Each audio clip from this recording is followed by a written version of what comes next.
we are up here in Lake Tahoe area. This is Fallen Leaf Lake, I believe. So it's a lake, like just a little, maybe a mile away from Lake Tahoe. But this is, I mean, genuinely one of the prettiest areas I've ever been to. I absolutely love it here. I'm so grateful to live in California. Great state. Today I want to review the new Chelsea Wolfe album, She Reaches Out to, She Reaches Out to, She Reaches Out to, She. It's written in a circle, so I think the idea is it's self-referential. Well, let me preface this by saying I adore Chelsea Wolfe. I love pretty much everything she's done, from the early lo-fi folky days to the more doomy, I don't know, post-metal stuff she did with Abyss, back to the folky stuff. I mean, she's kind of all over the place in terms of genre, but I just think she has a really good sense of I don't know, there's like a core identity to her music, and there's a thread running through all of her releases that kind of binds it all together and makes it pretty similar. Also, why don't you marry her?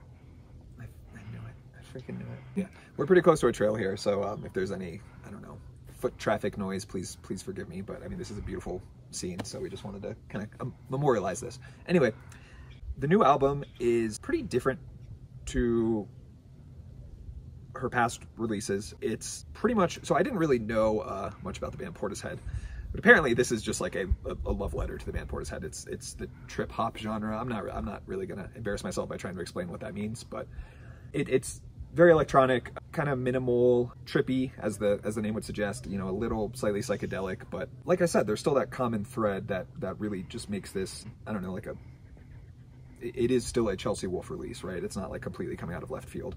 And you know, there's been electronic elements in her music to date, but this whole entire album is kind of just structured around the minimal, repetitive beats and sort of, you know, glitchy samples and weird vocals, you know, kind of off-kilter production. And I love it. I mean, this is probably one of my favorite releases that she's done, and this is a genre of music that I didn't even really care about before this. I did eventually go and listen to Portishead. I listened to one of their older albums, I can't remember which one, but the parallels are very direct. There's a lot of bugs here.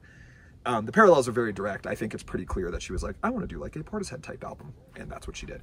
That's not to say it's a complete ripoff. You know, you have more modern production. You still have some, I don't know, some of the gothier elements that she's always incorporated in her music. So that makes for a very compelling listen. And it's always nice for me to be able to learn about and engage with a genre of music, a complete genre of music that I just didn't even know I liked. And so it's kind of almost a gateway album for me in that sense. The standout tracks on this record, Salt, Everything Turns Blue. Those are probably the two big ones that kept me coming back to the album initially. But, you know, it's very much one of those albums where there's no skips. And I think there's a good sense of, I don't know, of pacing, of dynamics on the album, because you'll have these sort of more energetic tracks, and then you'll have sort of almost like ambient interlude tracks. I think Tunnel Lights is the name of one of those songs, which is a good example where it's just really weird. You know, it kind of feels like, I don't know, like maybe just because of the title of the song, but, you know, I don't know, it just feels like, you know, driving home somewhere at like 2 a.m. and it's just kind of that weird, like surreal state you enter when you're driving for a long time and it's late at night and you're kind of tired, and just, it's a really unique atmosphere. And that's something too that I really appreciate, is just like being able to experience new things, new emotions, new evocative imagery from listening to, you know, newer music. It's just nice to have, you know, fresh experiences when listening to music.